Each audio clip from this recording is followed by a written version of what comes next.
బహుశా అది 68 ఆ ప్రాంతం అయ్యి ఉండొచ్చు. అంటే 18, 19 సంవత్సరాల కుర్రోడిని.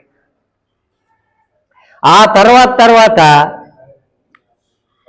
నేను కర్నూలు రాజు గారికి ఆకర్షితుడిని అవటం. 71 ఎన్నికల్లో నేను అరుణ్ కుమార్ గారు కూడా ఆయనకే పనిచేసాం. ఆయనైతే ఉపన్యాసాలు ఇచ్చేవాడు, నేను మైక్ రాసి ఇచ్చింది మైక్లో చదివే కార్యక్రమం. అప్పుడు వీళ్ళ బృందం అంటే రామ్మోహన్ గారు వీళ్ళ బృందం అప్సరా బృందం, మా బృందం కోటగుమ్మం దగ్గర ద్వారకా పంచవటి, రెండు వేరే శిబిరాలే, భిన్నమైన రాజకీయాలు. కానీ అందరం స్నేహితులుగానే మాట్లాడుకునే వాళ్ళం. ఆ రోజులకి ఈ రోజులకు ఉండేటటువంటి వైరం లేనటువంటిది. ఇవన్నీ ఎందుకు ప్రస్తావించాను ఎప్పుడంటే, అప్పటి నుంచి ఈవేళ కూడా అందాక సర్రాజు గారు చెప్పినట్టు నిజంగా రోడ్డు మీద ఎవరైనా వెళ్తూ ఇలాగ అమర్నాథ్ పోయాడు అని అంటే చాలా మందికి తెలియదు. ఊర్లో పాపులర్ నేమ్ నాథ్ అంటే అందరికీ అతనికి బాగా స్నేహితులకు ఉండే వాళ్ళకి అమర్నాథ్ అని తప్ప, లేకపోతే నాదే ఆ రకంగా. ఈవేళ చాలామంది అతని స్నేహితులు మాట్లాడినవి దీన్ని బట్టి ఏంటంటే, ఒక మనిషిని ఇటువంటి సంతాప సభలోనే ఆవిష్కరించటం జరుగుతుంది తమ కోణంలో. దీన్ని బట్టి మన గమ్యాన్ని భగవంతుడే నిర్ణయించాడు. యూనివర్సిటీ ఇప్పుడే విన్నాం కదా, యూనివర్సిటీ స్థాయిలో ఆడిన స్పోర్ట్స్ మెన్ నిజంగా ఏదో ఒక ప్రభుత్వ ఉద్యోగంలోనో స్థిరపడి ఉంటే జీవితం ఒకలా సాగేది. కానీ జీవితం ఒకలా సాగింది. ఎలా సాగినా ఈ గత 2 సంవత్సరాల నుంచి మనిషి కొద్దిగా నలిగాడు. దానికి అనారోగ్యం కారణం కానివ్వండి, ఈ పరిస్థితులు ఆ కాలు తీసిన తర్వాత అంటే ఒక రకంగా కాస్త ఇబ్బందికరమైనటువంటి పరిస్థితులు ఇవయ్యాయి. మేము కూడా అప్పుడు పరిచయం ఉన్న 2004 అంటే 20 సంవత్సరాల నుంచి రోజు ఉదయం సాయంత్రం కలవటం లాంటిది ఆఫీసులోనే, వేరే ఇంక పనే ఉంది పిచ్చాపాటి. కానీ అమర్నాథ్ ఏంటంటే ఈ చిన్న కాంట్రాక్టులు అవి ఇవి చేసేవాడు. అప్పుడు నేను అతను చాలాసార్లు ఎందుకో మరి అది జరగలేదు. నాదు ఎక్కడ ఉద్యోగాలు అవి ఇవి అని అంటే కష్టం, నీతో పాటు తీసుకెళ్ళిపోయా కుర్రోడిని, సివిల్ వర్కే కదా, ఇవి ఆ తూము కడుతున్నారని అనుకో, నువ్వు పురమాయించి వచ్చేసేస్తే అతను చూసుకుంటాడు. కాబట్టి ఈ ఫీల్డ్లో రేపటి రోజున పనికి వస్తుంది అని అనుకుంటే, ఎందుకో కానీ ఆ కుర్రోడికి ఏ పని చెప్పడానికి తను ఇష్టపడేవాడు కాదు. అది మరి దానికి కారణాలు ఏమైతే ఊగాక అలాగని అది అయి ఉన్నా అది. ఆ తర్వాత సహజం ఎప్పుడు కూడా ఇసిరేసే మనిషే. ఒకసారి అరుణ్ కుమార్ గారితో విజయవాడ వెళ్ళాం. మేము కారులో వచ్చేస్తూ ఉంటే నాకు చూపించేదిగో ఈ కళ్యాణ మండపంలోనే నా పెళ్ళయింది అన్నాడు. అప్పటి వరకు నాకు ఇతనికి వివాహం విజయవాడలో అయిందని నాకు తెలియదు. ఏదో కలుసుకునే వాళ్ళం, అదే పెళ్ళి ఇదే అని. ఈ రకంగా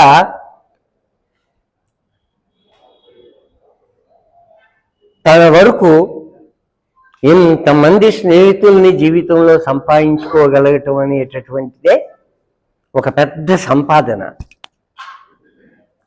మనకి సహజంగా ప్రతి వాళ్ళం కూడా నేను చావను అనే బతుకుతూ ఉంటాం. కానీ అందరం ఒకరోజు వెళ్ళిపోతాం. ఈ సత్యం తెలుసున్నా సత్యాన్ని ఎవరం అంగీకరించాం. ఈవేళ ఇంతమంది మనం ఇక్కడ సమావేశమై మిత్రుణ్ణి స్మరించుకోవటం, దీంతో ఎవరు ఏ కోణంలో అతన్ని గమనించారో అనేటటువంటిది కూడా మనకు అర్థం అవుతుంది. ఏది ఏమైనప్పటికీ కూడా అతని ప్రయాణం ప్రారంభం అయిపోయింది. ప్రతి మనిషికి కూడా ఆ భగవంతుడు అతనికి సద్గతిని ప్రాప్తి చేయాలని ఆ కుటుంబానికి ఆ మనోనిబ్బరాన్ని ఇచ్చి వారి ఎడల పరిపూర్ణమైనటువంటి ఆ భగవంతుడి ఆశీస్సులు లభించాలి అని భగవంతుడిని ప్రార్థిస్తూ నమస్కారం. మూయేవాళ్ళం. నేను నాథ్ గారి గురించి సరదాగా ఒకటి చెప్దామని వచ్చాను. ఈ మధ్యకాలంలో ఈటీవీలో జబర్దస్త్ అనే ఓ ప్రోగ్రాం చాలా ఫేమస్ అయింది. అటువంటి అందరూ పంచుల ద్వారా ఫేమస్ అయింది. 35 సంవత్సరాల క్రితం నాథ్ గారు అందరి మీద పంచులేస్తే ఆ కామెడీని ఎంజాయ్ చేస్తూ చాలా ఉల్లాసంగా నడిచేది. అది చెప్పాలనిపించి నేను చెప్తున్నాను. ఆయన ఆత్మకు శాంతి కోరాలని కోరుకుంటున్నాను. స్నేహపాత్రుడిగా ఎస్పెషల్లీ జక్కంపూడి రామ్మోహన్ రావు గారు గాడ్ అంటున్నానండి, ఏమనుకుంటున్నా, నా క్లాస్మేట్, నా ఫ్రెండ్. శత్రువత ఎక్కడంటే, ఒరే నాది నా టీంలో కబడ్డీ టీంలో తీసుకుంటాను అపోనెంట్ కాబట్టి నేను ఆన్లైన్ రానివాడు. వాళ్ళిద్దరికి టార్గెట్ ఎవరంటే ఉదయ భాస్కర్ ఇందా చెప్పుకోలేదు, వీడి స్కాంట్కి వెళ్తే వాళ్ళిద్దరు కలిపి పట్టుకోవాలన్నమాట, లేకపోతే ఒక్కడు దొరికేవాడు కాదు మనిషి. అటువంటి మంచి క్రీడాకారుడు ఇవాళ మన దగ్గర లేడని చెప్తే జిల్లా ఫుట్బాల్ అసోసియేషన్ తరఫున, జిల్లా ఒలింపిక్ అసోసియేషన్ తరఫున, మా శంకర్ భాస్కర్ క్రీడా పరిశోధన అభివృద్ధి కేంద్రం తరఫున, రాజమండ్రి జోన్ పీఈటీ అసోసియేషన్ తరఫున ఈ ఒలింపిక్ డే రన్ రోజు యాక్చువల్గా గత 25 సంవత్సరాల నుంచి ఒక చీఫ్ కన్వీనర్ అంటే ఆ స్వామి వివేకానంద స్పోర్ట్స్ క్లబ్ తరఫున అతను కన్వీనర్ కింద పెట్టేవారు. ఒకటి బాధాకరమైన విషయం ఏంటంటే, నాది నిన్ను సన్మానం చేస్తానంటే ఎవరా నువ్వు మన ఇంట్లో సభ్యులకి మనం చేసుకుంటూ ఏంటి, నేను మీతో మనందరం క్రీడా కుటుంబం అని చెప్పిన వ్యక్తిత్వం ఉన్న వ్యక్తి. అలాగే ఇకపోతే జిల్లా ఒలింపిక్ అసోసియేషన్ లో ఒలింపిక్ రన్ జరుగుతుందంటే నాది ప్రముఖ పాత్ర వహించేవాడు. ఎందుకంటే స్వామి వివేకానంద క్లబ్ సభ్యులందరినీ, అది కానీ ఎవరిని అందరినీ తీసుకొచ్చి సమైక్యంగా సహకారంగా ఎవరిని ఎలా కోఆర్డినేట్ చేయాలో అన్ని తెలిసిన వ్యక్తి. నాకు పర్సనల్ గా మా కుటుంబానికి, అంటే నా కుటుంబం అంటే శంకర కుటుంబానికి కాదు, క్రీడాకారుల కుటుంబానికి అందరికీ కూడా చాలా చేదోడు వాదోడుగా, ఇందాక జైన్ గారు చెప్పినట్టుగా అపారమైన ఇష్టమైన స్నేహపాత్రుడు. అంటే ఏ ఫ్రెండ్ ఫార్ ఎక్సలెన్స్ మాట, who called a niche for himself not only as a sportsman but also as a friend. తర్వాత ఇకపోతే నాకు జరిగిన ఒక చిన్న సంఘటన చెప్పి చేస్తాను, తక్కువ మాట్లాడమని అంటున్నారు కాబట్టి. ఒక రోజు కర్ణ మల్లేశ్వరి గారికి సన్మానం జరుగుతుంది. రామ్మోహన్ పిలిచారే, నువ్వు ఆ టైం అప్పుడు వచ్చి మాట్లాడరా నాగిన్ అన్నాడు. అంటే నేనేం చేశాను, గాంధీ బొమ్మ దగ్గర నుంచుని నాది నన్ను కొంచెం తీసుకెళ్తావా, కర్ణం మల్లేశ్వర్ గారు మా ఫుడ్ కార్పొరేషన్ ఆఫ్ ఇండియా కానీ నన్ను గుర్తుపడతారా లేదు అంటే మొదలు చేయి పట్టుకుని ఎవరైనా అలా కాదు నువ్వు కోట్ వేసుకుని అని తన బండి మీద కోట్ వేసుకుని నన్ను కోట్ వేసుకుని తీసుకొచ్చాడు. బండారు దత్తాత్రేయ గారి దగ్గర పరిచయం చేశాడు, వీడు మంచి స్పోర్ట్స్ మ్యాన్, వీళ్ళ నాన్నగారు ఇదని చెప్తే రాము అని లోపల చూసి చెప్పాడు కర్ణం మల్లేశ్వరి గారి దగ్గరికి, మా వాడు మీ ఆయనతో మాట్లాడతాడు. కర్ణం మల్లేశ్వరి గారిని నగరంలో ఇది జరిగిందన్నమాట, ఆవిడ సన్మాన సభలకి నన్ను నాది ఎక్కించాడు. నాదికి ఎన్నిసార్లు మొరపెట్టుకున్నా, నీకేదో పార్టీ చేస్తాను, నీకేదో చేస్తానని సని.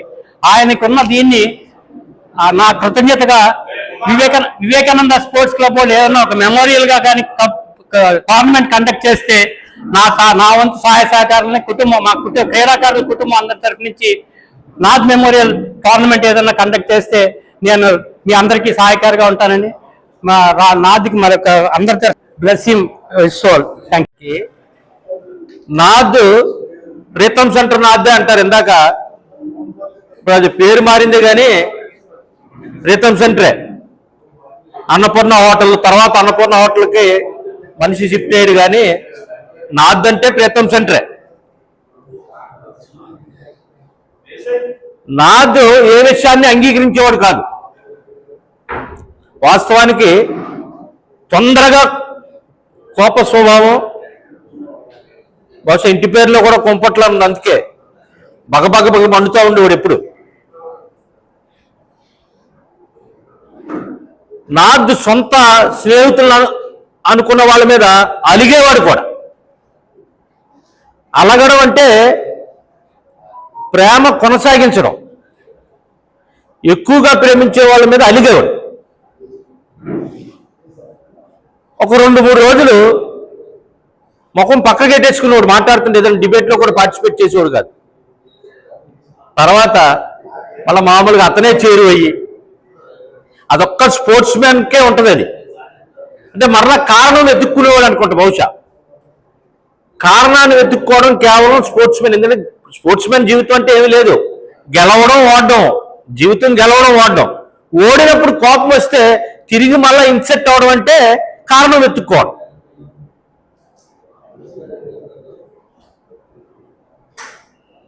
ఫోన్ చేసి మధ్యకాలంలో ఫస్ట్ నేను నాద్ని ఎక్కడున్నావు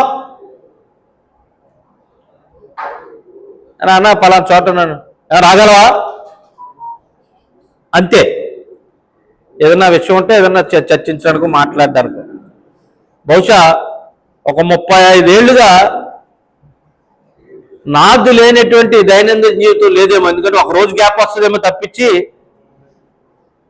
రామ్మోహన్ రావు గారి దగ్గర కానీ, ఉండవెల్లి అరుణ్ కుమార్ గారి దగ్గర కానీ, లేకపోతే సర్రాజు గారి దగ్గర కానీ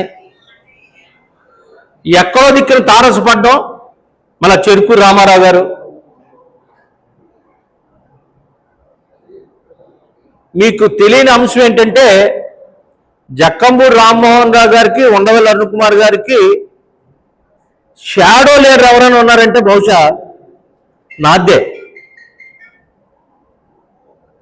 నాద్ గారు ఇందాక ఏం చెప్పారు, ఏదైనా అవసరం అయితే సర్రాజు గారు చెప్పారు, ఏదైనా అవసరం అయితే ఉండవెల్లి అరుణ్ కుమార్ అంతటి వ్యక్తే ఎరా నాద్ ఏంటి దీని మీద ఏమంటావు నీ ఒపీనియన్.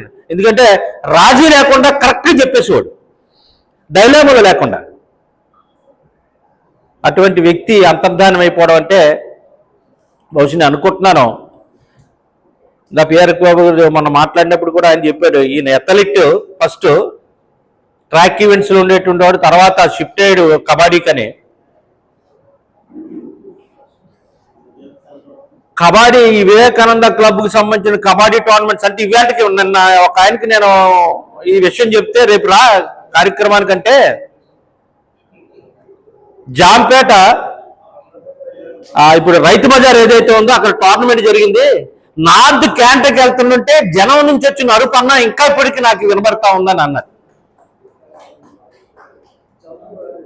ఒక అంటే నేను కూడా అప్పుడప్పుడు అరకొరగా కబడ్డీ ఆడి, నేను స్పోర్ట్స్ మెన్ అనుకుని నేను ఆడింది క్రికెట్.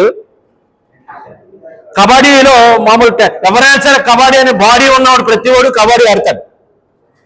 ఎందుకంటే ఎలిమెంటరీ స్కూల్ దగ్గర నుంచి ఆడే ఆట, అత్యంత సమీపంగా ఆడేటువంటి ఆట ఏదైనా ఉన్నదంటే 10th క్లాస్ లోపల కబడ్డీ. దానికి ఏ కథా వస్తువు ఏమో అక్కర్లేదు, పరికరాలు ఏమో అక్కర్లేదు, 2-4 లైన్లు గీసుకోవడం, కబడ్డీ కోతకెళ్ళడం. నాద్ గారి దగ్గర ఒక పరిణితి ఉంది. ఆ జంప్ అన్న చూడండి, ఆ జంప్ కళ్ళారా చూసాం. అది చిరుతుపులు ఎలాగైతే అది దాన్ని ఎర్రని క్యాచ్ చేసేటప్పుడు జంప్ ఉంటుందో టక్మని అలా క్యాచ్ చేసేవాడు, టక్మని ఎలా వెనక్కి వచ్చాడు. బహుశా నేను అనుకుంటున్నాను నాద్ గారు ఎంత మహాబలుడో. షుగర్ అనేటువంటి సాధనం ఏదైతే ఉందో అది మహాబలులు కూడా లొంగ తీసేస్తారు. ఆయన కాలుకి గాయమైన తర్వాత ఆ నిర్లిప్తత ఏదైతే ఉందో బహుశా నేను అనుకుంటున్నాను ఆవేళ ఆయన, ఎందుకంటే ఈ కాళ్ళతోటే కబడ్డీ అంటే కాళ్ళు చేతులు, ఆ కాలు గెంతేటువంటి వాతావరణం లేదు సుమా అని బహుశా ఆవేళ కుదేలైపోయి ఉంటాడు. నిజంగా ఆవేళ నుంచి సమాజానికి దూరంగా ఉన్నాడు. ఏదో ఫోన్ మాట్లాడేవాడు కానీ అరుణ్ కుమార్ గారు ఆఫీస్ ఏదైతే ఇక్కడ ఏదైతే ఉందో ఆ ఆఫీస్కి ఇప్పుడు రాలే. ఆయన ఆర్టిఫిషియల్ లెగ్ పెట్టుకున్న తర్వాత కూడా ఇంకా మింగిల్ అవ్వాలనేటువంటి ఆలోచన ఆయనకి లేదు. అయ్యుంటే ఇందాక మొన్న మా హరి చెప్పాడు, హరినాథ్ తప్పకుండా ఇంకో 10 ఏళ్ళు 7-8 ఏళ్ళు స్పాన్ లాగేటుంటాడు. Is a true father. అందుకోసమే కొడుకంటే అమితంగా ప్రేమించాడు. ఫాదర్స్ డే రోజు చనిపోయాడు. ఆయనకి సద్గతులు ప్రాప్తించాలని, ఆయన పేరున ఏదైనా టోర్నమెంట్ చేస్తే పెద్దలు ఉన్నారు ఇక్కడ. మన ఇవాళ దురదృష్టం ఏంటంటే మాజీ ఎమ్మెల్యే గారు అనవలసి వస్తుంది, రాజా కానీ మన మాజీ ఎంపీ ఉండవెల్లి అరుణ్ కుమార్ గారు, గణేష్, ఇంకా మన వాళ్ళందరూ ఏదైనా ఒక బృహత్తరమైనటువంటి కార్యక్రమం అంటే నాదంటే గుర్తుండిపోయేటువంటి విధంగా వీలైతే ఈ ప్రాంతంలో ఎక్కడైనా సరే రౌండ్ పార్క్ ఏరియాలో నాద్ గారి శిలా విగ్రహం పెడితే, బ్రష్ సైజ్ పెడితే, యాజ్ ఏ స్పోర్ట్స్ మెన్ కానీ మేమందరం హ్యాపీ ఫీల్ అవుతాం. అదేవిధంగా జక్కంపూడి రామ్మోహన్ రావు గారు ఆత్మ కూడా శాంతిస్తుంది అని చెప్పేసి మరొక మారు తెలియజేసుకుంటే, ఏ గొడవ వచ్చిందంటే మొట్టమొదట నాది వల్లే వచ్చిందట. రామ్మోహన్ రావు గారు ఆయన గతంలో చెప్పిన సాంతం ఈడెళ్ళేవాడు గొడవ పడేవాడు, మేము వెళ్ళేవాడు నానా దెబ్బ చెప్పి. నిజంగా true friend, true sports man. వీళ్ళకి తెలియనటువంటి, మనందరికీ తెలియనటువంటి వీళ్ళ రాజకీయ జీవితంలో వెనక్కున్నటువంటి సిద్ధాంతకర్త, ఒక డ్రైవర్. అటువంటి ఆయనకి ఆత్మశాంతి కలిగించాలని మనస్ఫూర్తిగా కోరుకుంటాం. అదృష్టవశాత్తు ఫస్ట్ టైం ఏమో కేబుల్ రావణ్ గారు చనిపోయినప్పుడు మాట్లాడాల్సి వచ్చింది, ఇప్పుడేమో నాదంకి కాలం చేయడం వల్ల మాట్లాడాల్సి వస్తుంది. మాకు కానీ రాజాకి కానీ నాన్నగారి స్నేహితులంటే చాలా అభిమానం, చాలా గౌరవం.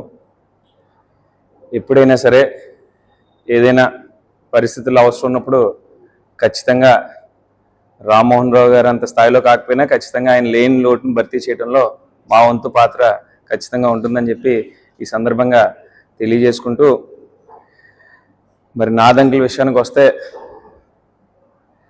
పాపం ఆఖరి క్షణాల్లో చాలా ఇబ్బంది పడ్డారు. ఆరోగ్యం సహకరించక ఎప్పుడు ఏదో ఒక ఒత్తిడికి గురయ్యి ఇబ్బంది పడుతూ ఉండేవారు.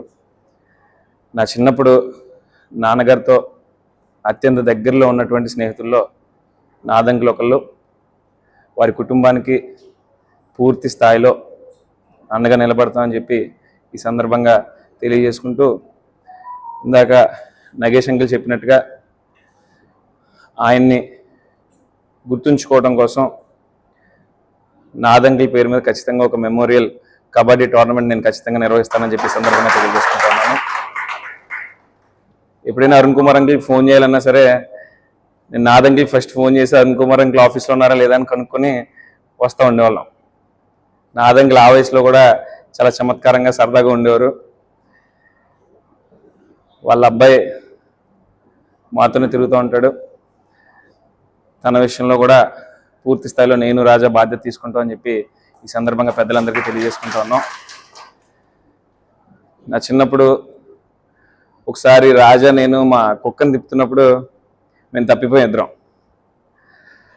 అప్పుడు మా నాన్నగారు ఒక 20 బళ్ళు వేసుకొని వచ్చి ఎతికి మళ్ళీ ఇంటికి తీసుకొచ్చారు. భాస్కర్ అంకుల్, హర్ అంకుల్, నాదంకులు అందరూ వచ్చారు. ఆ రోజు ఇంటికి వచ్చాక మా అమ్మమ్మ గారు అడుగుతున్నారు, మీరు తప్పిపోయారన్న బాధ కన్నా ఆయనకి స్నేహితులతో తిరుగుతున్నప్పుడు ఎక్కువ ఆనందంగా ఉండేదిరా అని. ఎప్పుడు స్నేహితులతోనే సరదాగా ఉండేవారు మా నాన్నగారు. రాజకీయాల్లో ఎంతోమందిని చూడొచ్చు, కానీ అరుణ్ కుమార్ అంకుల్ది నాన్నగారిది కాంబినేషన్ కోసం ప్రత్యేకంగా ఎవరికి చెప్పనవసరం లేదు. వీళ్ళకి వేరే రాజకీయవేత్తలకి ఉన్నటువంటి వ్యత్యాసం ఏంటంటే, నేను బాగా గమనించింది, ఎవరైనా ఓడిపోయినా ఏమన్నా రాజకీయంగా ఎదురు దెబ్బలు తగిలినా కంగారు పడతారు, భయపడతారు మొదట. వీళ్ళు మాత్రం ఎప్పుడు నవ్వుతూనే జోకులు వేసుకుంటూ ఒకరి మీద ఒకళ్ళు సరదాగా రోజులు గడిపేసేవారు అని చెప్పి విన్నాం. ఖచ్చితంగా వీళ్ళు నాన్నగారి స్నేహితులు ఎవరైనా అందరూ కూడా మాలాంటి యువతరానికి అందరికీ కూడా ఆదర్శవంతం అని చెప్పి ఈ సందర్భంగా తెలియజేసుకుంటూ, మరొకసారి నాదంకుల ఆత్మకి శాంతి చేకూరాలని, వారి కుటుంబానికి అందరూ అండగా ఉండాలని చెప్పి తెలియజేసుకుంటూ సెలవు తీసుకుంటాం.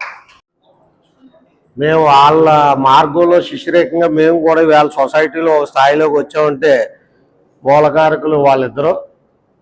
వాళ్ళు ఎవరైనా సరే ఇక్కడ ఉన్నటువంటి వాళ్ళు నాకు తెలిసి, మరి వారితో పాటు స్నేహితుడిగా ఉన్నటువంటి నాదు కూడా పెద్దవాడు అయినప్పటికీ మేము వీళ్ళ భయపడే వాళ్ళం కాదు ఆయనతో వరకు. ఎందుకంటే అతనికి ఒక గుణం ఉండేది.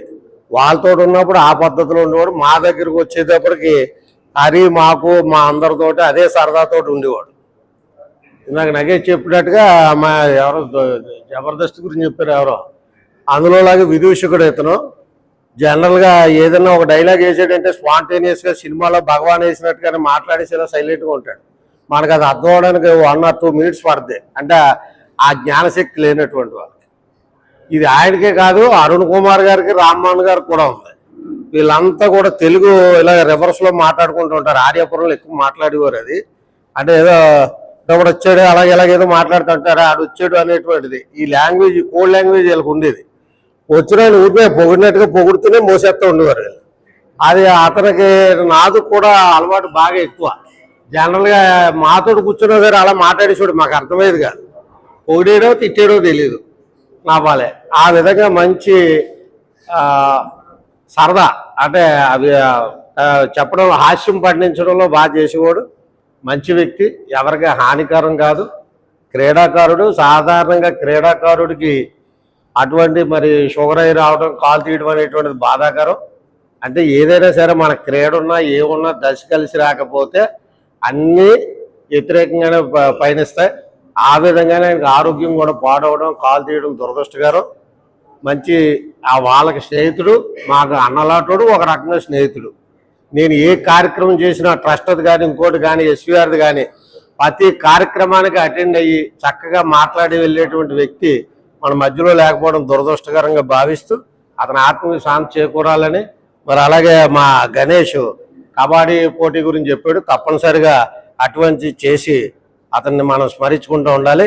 మరి ముఖ్యంగా అరుణ్ కుమార్ గారి గురించి, జైన్ గారి గురించి ఇందులో ఇక్కడ ఈ టీము కూర్చుంటూ ఉంటారు. మన బ్యాన్బాస్ కృష్ణ, మన హరి, వీళ్ళంతా అందరూ మర్చిపోతున్నారండి. ఇలా పెద్దలు మామూలుగా ఏదైనా అయినప్పుడు అది పర్టికులర్గా ఇక్కడే జరుగుతుంది. అది నేను ఇది రెండోసారి మూడోసారి రావడం, వాళ్ళని గుర్తుపెట్టుకుని వాళ్ళు మనకి మార్గదర్శకులు. వాళ్ళ గురించి ఎవ్వరు కూడా ఆలోచించడం కానీ ఏమీ చేయట్లా. ఎప్పుడు జరిగినా ఈ ధర్మంచార కమ్యూనిటీ హాల్లోకి వాళ్ళని పిలిచి వాళ్ళని స్మరించుకుంటూ మనం చేస్తున్నాం. అందుకని ఇందులో కూడా ఇవాళ సంతోషం ఏంటంటే ఎప్పటికంటే కూడా చాలా ఎక్కువ మంది నాది మీద ఉన్న అభిమానంతో వచ్చారు. మరి అరుణ్ కుమార్ గారికి, ఆ టీంకి కూడా కృతజ్ఞతలు తెలియజేస్తూ వాళ్ళని స్మరించుకునే సంస్మరణ దినంకి ఈరోజు మా అందరిని ఆహ్వానించినందుకు వారికి కూడా కృతజ్ఞతలు తెలియజేసుకున్నాం. Thank you. అయితే మరి నాన్నగారి యొక్క రాజకీయ ప్రస్థానంలో కేవలం ఆయన వాళ్ళ స్నేహితుల యొక్క బలాన్ని చూసుకునే మరి చాలా అంచెలంచెలుగా చిన్న స్థాయి నుంచి రాజకీయాల్లో ఒక ఉన్నతమైనటువంటి స్థానానికి ఎదిగారని అంటే ఏమాత్రం కూడా అనుమానం లేకుండా స్నేహితుల యొక్క బలంతోనే నాన్నగారు ఎదిగారు. ఏ రకమైనటువంటి ఆర్థిక పరమైనటువంటి బలం లేనప్పటికీ కేవలం స్నేహితుల యొక్క బలంతోనే ఎదిగారు.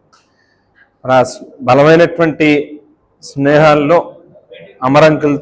అమర్నాథ్ అంకుల్తో బాగా క్లోజ్గా ఉండేవారు. బాగా నాన్నగారితో చాలా అంటే ఎప్పుడు నవ్విస్తూ ఉండేవారు అని చెప్పి చాలామంది చెప్తా ఉంటారు. మాతో కూడా మా చిన్ననాటి నుంచి కూడా మాకు బాగా తెలిసినటువంటి నాన్నగారి స్నేహితుల్లో అమర్నాథ్ అంకుల్ ఒకరు. మరి వారి కుటుంబానికి ప్రగాఢమైనటువంటి సానుభూతిని తెలియజేస్తూ వారి ఆత్మకి శాంతి చేకూరాలని మనస్ఫూర్తిగా దేవుణ్ణి ప్రార్థిస్తూ సెలవు తీసుకుంటాను. Thank you. చెప్పండి. 26th బుధవారం పెద్ద రోజు వచ్చింది. నాన్నగారు అన్నయ్య గారి అమ్మాయి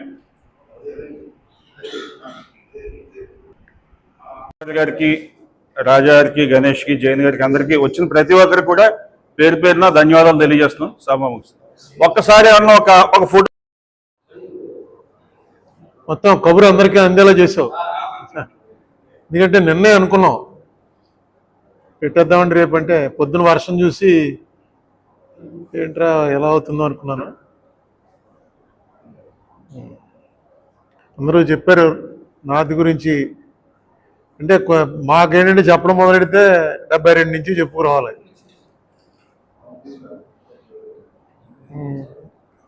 జక్కంపూడి రామ్మోహన్ రావు, నేను ఇందాక ఎవరో నగేష్ చెప్పినట్టుగా షాడో అన్నాడు. అలాగా ఎప్పుడూ మాతోటే ఉన్నాడు. ఏ ఇన్సిడెంట్లో కూడా నాది లేకుండా ఉన్నాడు. నా రాజకీయం మలుపు తిప్పిన రాజీవ్ గాంధీ గారి ట్రాన్స్లేటర్గా అయినప్పుడు రాజీవ్ గాంధీ గారికి నా పేరు రికమెండ్ చేసిన వాడు ఎవడంటే సర్రాజు. ఆయన అప్పుడు ఏఐసిసి సెక్రటరీగా వచ్చాడు. వచ్చి హెలికాప్టర్ దిగ్గానే సర్రాజు వెళ్ళి చెప్పాడు, అరుణ్ కుమార్ ఉన్నాడు, మీకు ట్రాన్స్లేటర్ ఎవరు లేకపోతే అరుణ్ కుమార్ ట్రాన్స్లేట్ చేస్తాడని. సర్రాజు అన్నవాడు ఇంత చొరవగా వెళ్ళి అలా చెప్పాడు అంటే పక్క నుంచి నాదు తోసెట్ట, చెప్పు అని. ఆ ఫోటోలో కూడా ఇద్దరు ఉంటారు కదా. చెప్పు అని డైరెక్ట్గా రాజీవ్ గాంధీ వెంటనే అలాగే చేయమని అన్నాడు. ఆ ట్రాన్స్లేషన్ చేశాను. అప్పటి నుంచి కాలక్రమేణా రాజీవ్ గాంధీ గారికి అఫీషియల్ ట్రాన్స్లేటర్ అయిపోయాను. ఆయన ప్రధానమంత్రి అయ్యాక నేను ఎంపీ అవడానికి అది కూడా చాలా ఉపయోగపడింది. ఇది 82 డిసెంబర్లో అనుకుంటాను. అప్పటికే మాకు ఒక 10 ఏళ్ళ నుంచి బాగా దగ్గర స్నేహం. ఇద్దరు నా క్లాస్మేట్ కాదు కానీ వీటీ కాలేజీలో రామ్మోహన్ నాథ్ క్లాస్మేట్స్.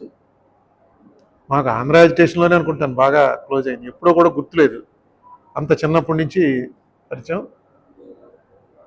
ఏ ఇన్సిడెంట్ అన్నా సరే తలుచుకుంటే అందులో నాథ్ లేకుండా ఉండడం. కానీ వీడు ఎప్పుడు సైలెంటే. ఎంత సైలెంట్ అంటే మనిషికి ఒక రకమైన బెరుకు ఉండేది.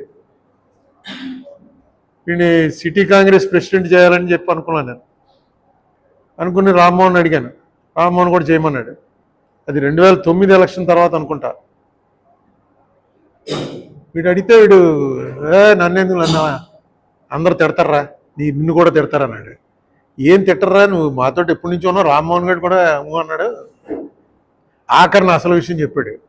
ఏంటంటే, నేను మాట్లాడలేను, ఎందుకురా బాబు నన్ను లాగుతారు ఇందులోకి, నేను స్పీచ్ ఇవ్వలేను, నన్ను ఎందుకు లాగుతావు ఇందులోకి అన్నాడు.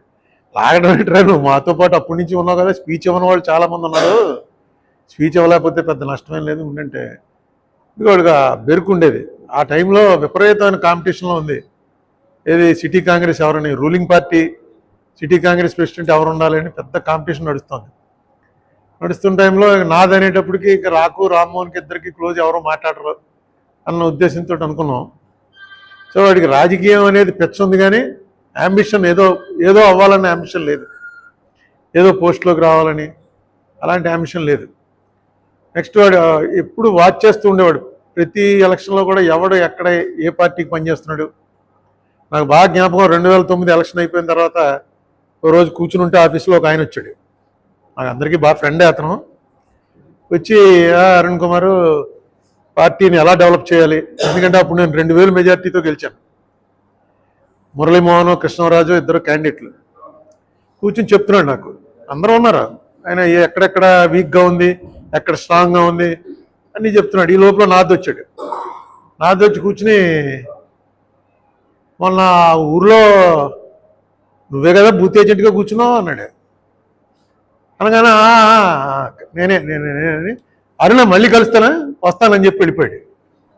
ఇదేంటరా నువ్వు బూత్ ఏజెంట్ అనగానే అలా పోయాడు. ఏంటంటే పిఆర్పి బూత్ ఏజెంట్గా కూర్చుని ఇప్పుడు వచ్చి కాంగ్రెస్ ఎలా డెవలప్ చేయాలో చెప్తున్నాడు.